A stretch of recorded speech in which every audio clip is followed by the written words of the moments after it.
IPL মানেই অনিশ্চয়তার খেলা, কিন্তু যখন টেবিলের ৩ নম্বর দল মুখোমুখি হয় ৯ নম্বর দলের, তখন লড়াইটা শুধু পয়েন্টে থাকে না, হয়ে দাঁড়ায় অস্তিত্ব রক্ষার। একদিকে রাজস্থান রয়্যালস, যারা ৬ ম্যাচে ৪ জয় নিয়ে উঠছে, অন্যদিকে লখনৌ সুপার জায়ান্টস, যারা নিজেদের ঘরের মাঠে খুঁজছে হারানো ছন্দ।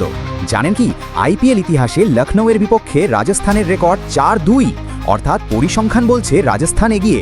কিন্তু ২২শে এপ্রিলের এই বুধবার কি লখনৌ পারবে একানার স্লো পিচে রাজকীয় কামব্যাক করতে, যেখানে অ্যাভারেজ স্কোর মাত্র ১৫৩? সেখানে কি ব্যাটাররা দাপট দেখাবে, নাকি বোলারদের রাজত্ব চলবে? চলুন শুরু করি আইপিএল ২০২৬-এর সবচেয়ে নিখুঁত বিশ্লেষণ।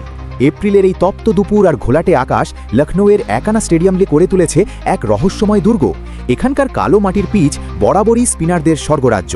এই আসরে দেখা গেছে এখানে রান তোলাটা অনেকটা দাবার চাল দেওয়ার মতো কঠিন। যারা পাওয়ার প্লেতে অ্যাডভান্টেজ নিতে পারবে তারাই ম্যাচের লাগাম ধরবে। লখনৌ সুপার জায়ান্টসের বর্তমান অবস্থা বেশ চ্যালেঞ্জিং। গত ৫ ম্যাচের মধ্যে ৩টি হার তাদের ব্যাকফুটে ঠেলে দিয়েছে। বিশেষ করে ডিফেন্সে তাদের দুর্বলতা প্রকট। মোহাম্মদ শামি আর প্রিন্স যাদবের মতো নাম থাকলেও তারা ডেথ ওভারে ঠেই হারিয়ে ফেলছে। অন্যদিকে রিয়ান পারাগের নেতৃত্বে রাজস্থান রয়্যালস এবার অন্য ধাঁচের ক্রিকেট খেলছে। যদিও কেকেআরের কাছে গত ম্যাচে তারা রিঙ্কু সিংয়ের ঝড়ে কিছুটা থমকে গিয়েছিল, কিন্তু টেবিল টপার হিসেবে তাদের আত্মবিশ্বাস তুঙ্গে। এই ম্যাচের ভাগ্য নির্ধারিত হবে ৩টি প্রধান প্লেয়ার ব্যাটেলে। প্রথমত যশস্বী জয়সওয়াল বনাম মোহাম্মদ শামি। আইপিএল পরিসংখ্যানে শামি যশস্বীকে এখনও আউট করতে না পারলেও শামির নতুন বলের সুইং আর হার্ড লেংথ যশস্বীর আক্রমণাত্মক মেজাজকে চ্যালেঞ্জ জানাবে। ৩১ বলে ৩৮ রান, যশস্বী এখানে সংযত। দ্বিতীয় লড়াইটা তারুণ্যের, বৈভব সূর্যবংশী বনাম প্রিন্স যাদব। সূর্যবংশী তার বয়সের তুলনায় অনেক বেশি পরিণত। অন্যদিকে প্রিন্স যাদবের ডিসিপ্লিন লাইন লেংথ এই তরুণের রিদম ভাঙতে পারে কিনা সেটাই দেখার বিষয়। তৃতীয়ত আন্তর্জাতিক মানের লড়াই, এইডেন মার্করাম বনাম জোফরা আর্চার।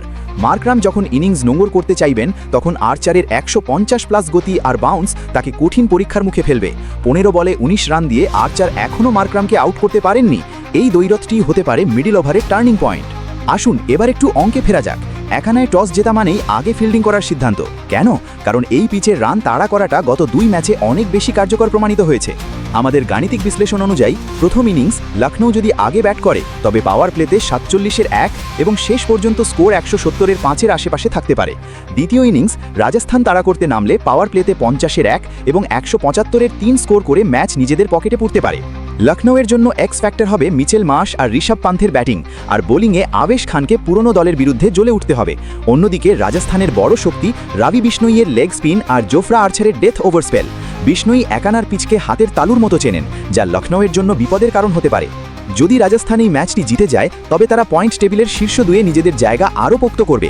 কিন্তু যদি ঋষভ পান্থের লখনৌ এখানে ঘুরে দাঁড়াতে পারে, তাহলে টেবিলের নিচের দিকের লড়াইটা জমে উঠবে এবং প্লে অফের দৌড়ে তারা টিকে থাকবে। লখনৌয়ের জন্য এটি শুধুমাত্র একটি ম্যাচ নয়, বরং আসরে টিকে থাকার মহা চ্যালেঞ্জ। সবকিছু বিচার করলে শক্তির বিচারে এবং বর্তমান ফর্মে রাজস্থান রয়্যালস এই ম্যাচে অনেকটাই এগিয়ে। তবে ক্রিকেটে শেষ বল পর্যন্ত কোনো কিছুই নিশ্চিত নয়। আমার প্রেডিকশন বলছে রাজস্থান রয়্যালস এই ম্যাচে জয়ী হতে যাচ্ছে। এবার আপনাদের পালা। আপনাদের কি মনে হয়, ঋষভ পান্থ কি রাজস্থানের জয়রথ থামাতে পারবে, নাকি রিয়ান পারাগের রাজস্থান একানা জয় করে ফিরবে? আপনার মূল্যবান মতামত কমেন্টে জানান। ভিডিওটি ভালো লাগলে লাইক দিন এবং বন্ধুদের সাথে শেয়ার করুন। আইপিএলের প্রতিটি ম্যাচের এমন ইনডেপথ অ্যানালিসিস পেতে এখনই আমাদের চ্যানেলটি সাবস্ক্রাইব করে বেল আইকনটি চেপে রাখুন। দেখা হচ্ছে পরের ভিডিওতে। ধন্যবাদ।